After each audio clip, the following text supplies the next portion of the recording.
Olá, galera! Desejo que todos estejam bem. Eu sou a professora Mayara. Dando continuidade, nós já tivemos uma primeira aula no qual abordamos os aspectos relacionados à unidade 2 do livro 4 e agora a gente vem realizando os exercícios referentes a esse conteúdo, tá? Então, pega o seu material para que você possa acompanhar junto comigo. A gente está na página 392, livro 4, unidade 2. Bom, a primeira pergunta diz o seguinte: explique a divisão do mundo utilizada durante a Guerra Fria. Então, a gente vai lembrar que a Guerra Fria foi aquele período de bipolarização do mundo, União Soviética por um lado, Estados Unidos por outro, aquela divisão entre socialismo e capitalismo. Em função dessa divisão, a gente vai ter a regionalização em países do primeiro mundo, segundo mundo e terceiro mundo. Os países do primeiro mundo são aqueles caracterizados por um desenvolvimento capitalista, são países ricos e capitalistas. Os países do segundo mundo, referentes aos países socialistas, e os países do terceiro mundo, capitalistas, mais pobres, tá? Vamos para 2. Com base na análise do mapa de regionalização do mundo, utilizada durante a Guerra Fria, forneça exemplos de países pertencentes a cada grupo. Então, aquela questão de primeiro, segundo e terceiro mundo. Primeiro mundo, países capitalistas ricos. Segundo mundo, países socialistas. Terceiro mundo, países capitalistas pobres. Então, como primeiro mundo, aqui o livro já está abordando Estados Unidos, Canadá e México. Como segundo mundo, União Soviética, Cuba, Coreia do Norte. E países do terceiro mundo, a gente podia colocar Brasil, Argentina, como está aqui, né? África ou Indonésia. Vamos seguir. Com base no estudo da regionalização Norte e Sul, responda a questão. Lembrando, então, que regionalização Norte e Sul é aquela que vai analisar, né, a partir de uma característica de desenvolvimento, Norte e Sul, mas não faz referência com o hemisfério Norte e hemisfério Sul. E a crítica desse tipo de regionalização é que ela é muito simplória, ela é muito genérica. Ela não traz aqueles aspectos das análises, vamos colocar assim, né, socioculturais entre os países que vão pertencer a este mesmo grupo, né? Até o exemplo que o livro trouxe, se a gente for comparar Brasil e Haiti, estão no mesmo grupo, mas possuem questões socioculturais, econômicas e políticas totalmente diferentes, tá? Letra A. Quais países pertencentes ao hemisfério sul fazem parte da região norte? Austrália e Nova Zelândia. É o contexto da Oceania. Apesar de fazer essa divisão norte e sul, não traz como característicos os hemisférios norte e sul. Países pertencentes ao hemisfério sul, nesse tipo de regionalização, integram os países referentes à colonização do norte, tá? A letra B. Qual é o principal problema dessa forma de regionalização? É aquilo que eu falei com vocês no início. É um tipo de regionalização muito simplificada, ela é muito genérica, ela não vai trazer as especificidades de cada país, como você vai ter, por exemplo, no mesmo grupo, Brasil e Haiti. É muito complicado, porque Haiti está no grupo dos países mais pobres do mundo, Brasil em desenvolvimento, são condições socioeconômicas, são condições políticas totalmente discrepantes, tá? Vamos para o número 1 da tarefa. Conforme o mapa abaixo, regionalização em primeiro, segundo e terceiro mundo, o Brasil faz parte de qual região? Só a gente descer, né? A gente já sabe que o país faz parte do terceiro mundo, mas para tirar a dúvida, só analisar o mapa. Norte é o que está em amarelo, considerado grupo de países desenvolvidos. Sul é o que está em rosa, considerado países subdesenvolvidos. E neste contexto, o Brasil ele faz parte dos países do Sul, tá? E aqui, olha que representação, igual estava no início do mapa. Apesar da gente saber, né, que essa divisão ela vai estar por meio da linha do Equador, nessa divisão de hemisfério norte e sul, ela não vai respeitar isso. Vamos seguir aqui.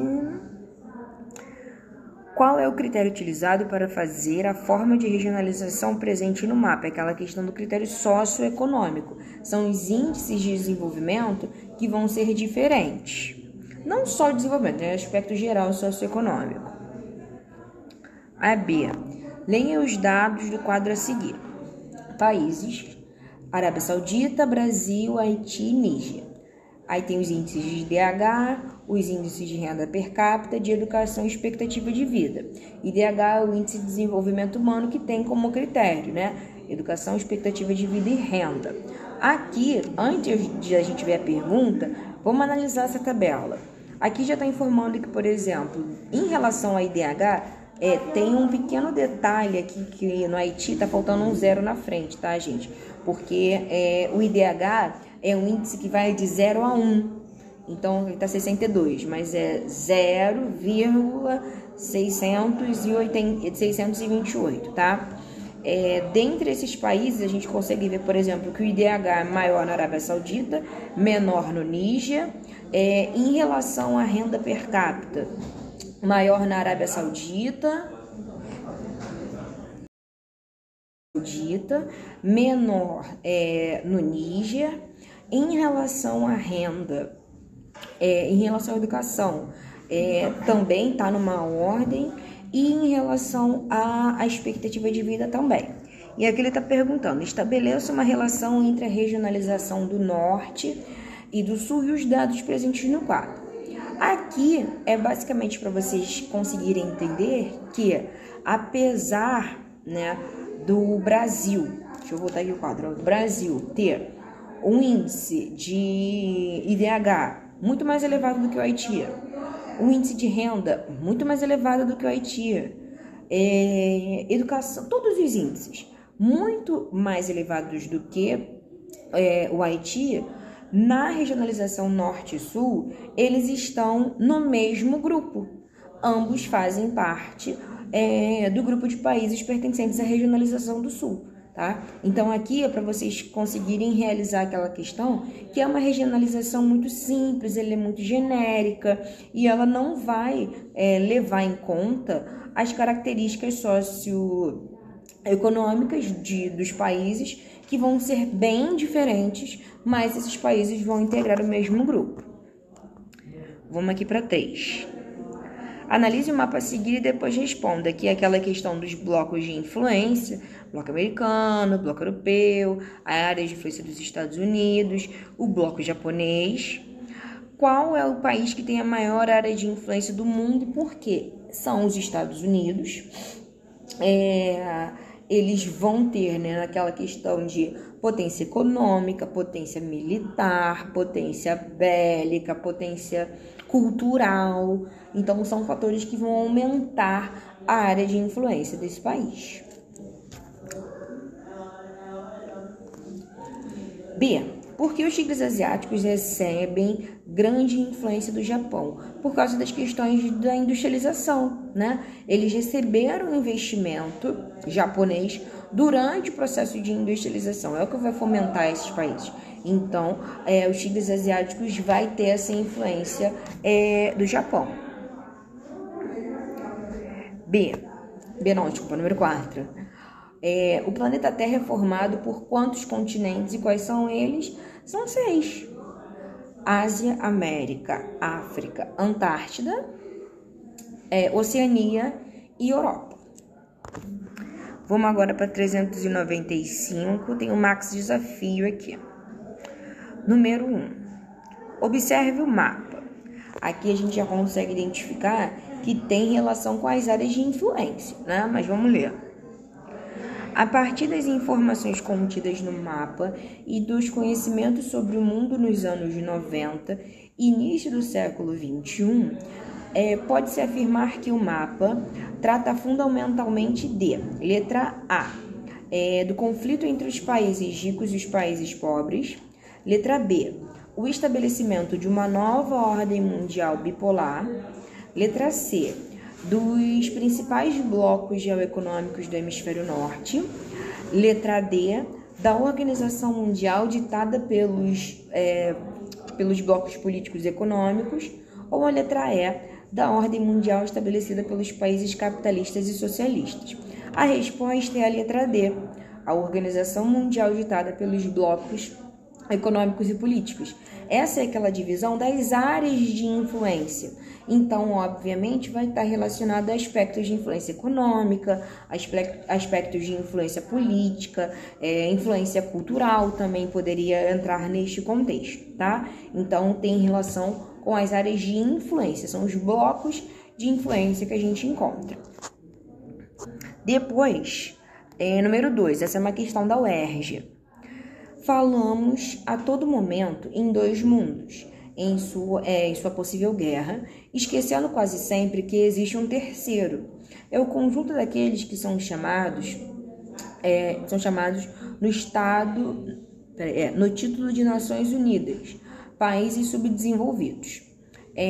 Pois esse terceiro mundo ignorado, explorado, desprezado como terceiro mundo, deseja também ser alguma coisa. Aí que vem a questão. Com essas palavras, o demógrafo e economista francês Alfred Sauve realizou na década de 50 a expressão terceiro mundo. Nesse contexto, as relações internacionais que se referem ao texto, esse conceito foi utilizado como uma crítica a quê? Essa menção de países de primeiro mundo, segundo mundo e terceiro mundo tem aquela relação pós o contexto de bipolarização do mundo. Lembrando que a bipolarização era entre o aspecto capitalista e o aspecto socialista, União Soviética e Estados Unidos. Por isso que tinha aquela questão de países em primeiro, segundo e terceiro mundo. Primeiro mundo, países capitalistas ricos. Segundo mundo, países socialistas. Terceiro mundo, países capitalistas pobres. Quando ele fala dessa questão de país de terceiro mundo, automaticamente é uma crítica em função da bipolaridade da Guerra Fria, capitalismo e socialismo. Vamos para a próxima. 3. Segundo, a origem da divisão norte e sul. Então, é aquela divisão, aquela regionalização no qual você vai considerar os aspectos socioeconômicos, mas não tem a ver com a divisão em hemisférios norte e sul, tá? E ela diz o seguinte: em 1980, que nasce o Par Norte e Sul, numa publicação do Banco Mundial, presidido pelo Willy Brandt, pela Comissão Independente sobre os Problemas de Desenvolvimento Internacional, intitulado Norte-Sul, um programa de sobrevivência. Em seguida, o termo se torna corrente e é utilizado tanto no domínio público quanto nos materiais escolares. A expressão Norte-Sul, de largo uso atualmente, tem uma história que revela um aspecto das relações internacionais. A esse respeito, pode-se afirmar que ela substituiu a divisão do mundo entre países desenvolvidos e subdesenvolvidos. Por isso, houve a queda da grande desigualdade entre os países. Não, a gente sabe que a desigualdade está presente. Então, essa queda da grande desigualdade, ela não se faz. A divisão norte e sul, de fato, ela vai se dar num momento posterior àquela divisão entre países de primeiro, segundo e terceiro mundo, mas não tem a ver com esse aspecto de desenvolvido e subdesenvolvido. Pelo contrário, é ela que dá esse caráter de desenvolvido e subdesenvolvido. A primeira regionalização era em relação a capitalistas ricos, capitalistas pobres e socialistas. Em função da queda do bloco socialista, não tem mais essa questão de bipolaridade entre o país de desenvolvidos e subdesenvolvidos, sem aquela menção direta a hemisfério norte e hemisfério sul. B. Essa divisão é apenas uma frase de efeito, pois ao pretender distinguir os países ricos dos países pobres, comete uma confusão, pois vários países ricos do mundo estão no sul. Não é uma questão de frase de efeito, né? Esse tipo de regionalização de fato aconteceu. Letra C.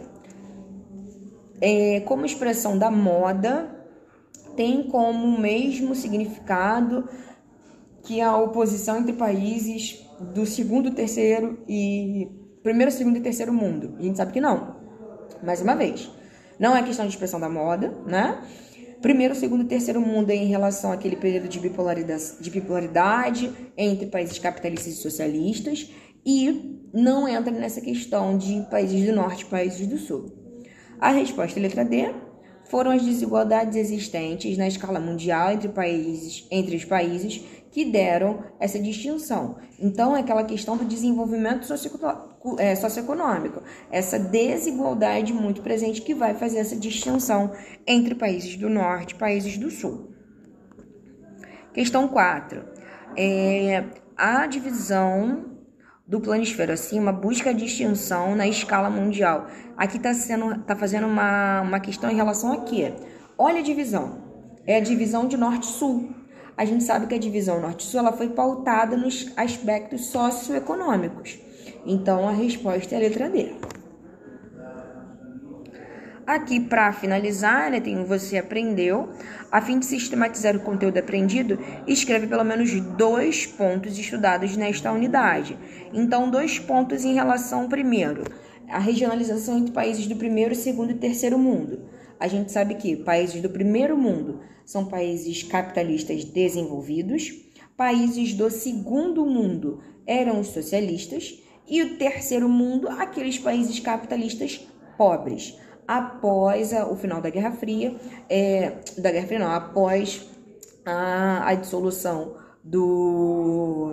da União Soviética, né, após o período de bipolarização do mundo, essa regionalização ela vai entrar em desuso.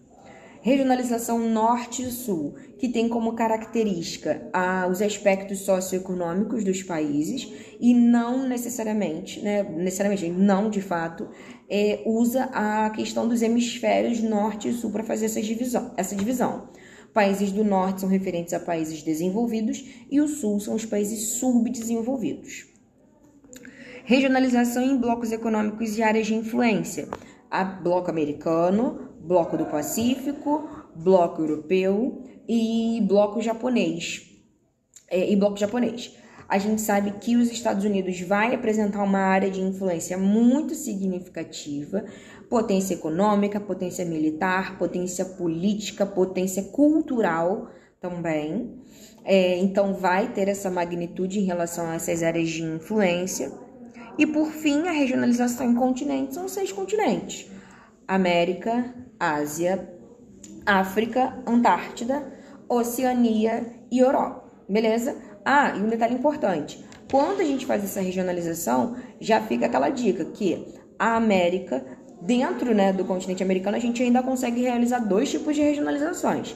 Tem a regionalização por aspectos de localização geográfica, que vai ser a América do Norte, América Central e América do Sul, e também tem aquela porção da a regionalização por aspectos de colonização, né, aquela sociocultural, sociohistórica, né, no qual a gente vai ter a América anglo-saxônica e a porção da América Latina. Bom, galera, eu encerro por aqui e a gente se encontra numa próxima. Até!